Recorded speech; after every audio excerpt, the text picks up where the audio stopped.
Can only mean it's time for day 21. Let's get on the road.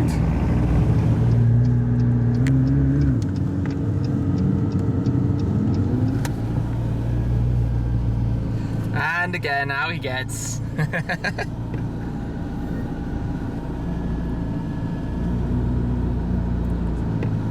So the blue one did the reach across, that worked all right. And we will use our tag.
Arrived at today's lunch stop in Verier.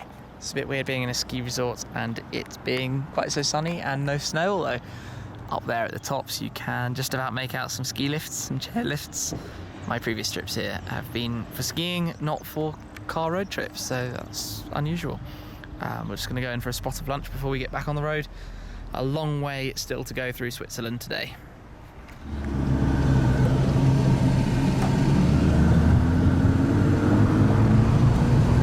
Not a bad drive today, and we're at the end of the valley now. Because it's technically still spring, the Furka Pass, which is where we are, is actually closed. So you come to the Bahnhof station, you get the Furka Bahn train up from here, basically cuts through some sort of tunnel in the valley.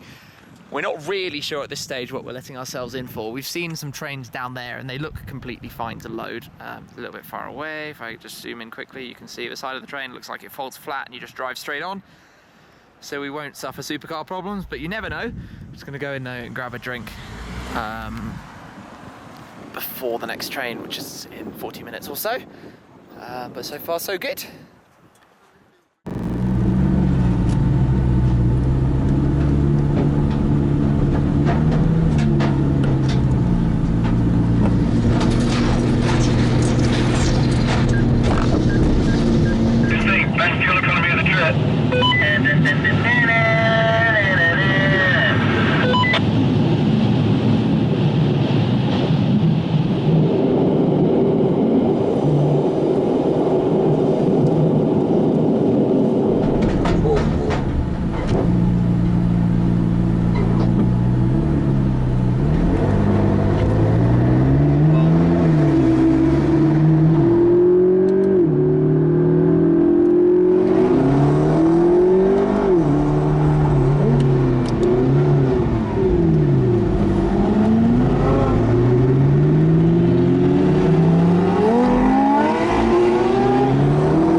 Train ride was a bit of fun, but I tell you what's more fun is all of us with our cars and this unbelievable scenery. This road is phenomenal. Just look at switchback,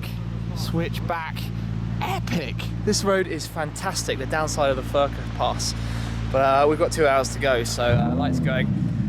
Quicksilver Super Sport. We're gonna get back on the road and hit it up towards Germany.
absolutely nowhere. This weather is horrific. I don't even know where this has come from, but this is a storm. I'm going about 30 miles per hour, getting overtaken by lorries, which is driving through a flood of water. Hazards on, getting overtaken by much braver lorries than I am. It looks like it's just eased up a little bit, but that was insane. My goodness. So after that pretty bizarre flash flooding, which was absolutely crazy, we've pulled in for a dinner stop. The 4 cars all in here looking nice together. Colours work well together, don't they? Blue, blue, blue and white. But it's been an absolutely crazy day. Already on the road for 13 hours. We've done mountain passes, we've been on the train, we've had that flooding, and it's just all a little bit crazy. Big thanks though to the other guys for joining me on this trip, because this has been an awesome adventure. Today and yesterday have both been absolutely fantastic. Tomorrow, obviously, now we're heading pretty much just a little bit back northwards. We're heading first into Stuttgart, where we're going to visit Bob Forstner. He's got some pretty cool cars, I think. Got to make sure I plan this because it's all very last minute. And then from there, we're going to go up a couple of hours drive to Luxembourg. So we'll be hitting the Autobahns. If it's safe to do so, we might see what these cars have in them. More on that when we get on the road. But then, yeah, the Luxembourg meet. So at, I think, about 7 p.m, we'll be at the Memorial of Remembrance in the centre of Luxembourg. I'll post all the details about that on social media. Hopefully you'll see some of you there. I'm not sure if all the guys are going to join. I'm going to be there. I think the GT's going to be there. We'll see about the Porsche and the other R8. But that will be good. And then the day after that is Pure McLaren at Spa, which is going to be equally awesome. So lots of fun with the cars. Just another hour to go from here, but I'm going to close up for tonight because I need to get on with editing on the Red Bulls. Keep me going until we get there. But it's been pretty epic, so make sure you check in again tomorrow to see what happens, and I'll catch up with you again very soon. Cheers. The start of the 2014 Where's Shmee Euro Tour. There is an epic adventure ahead of me.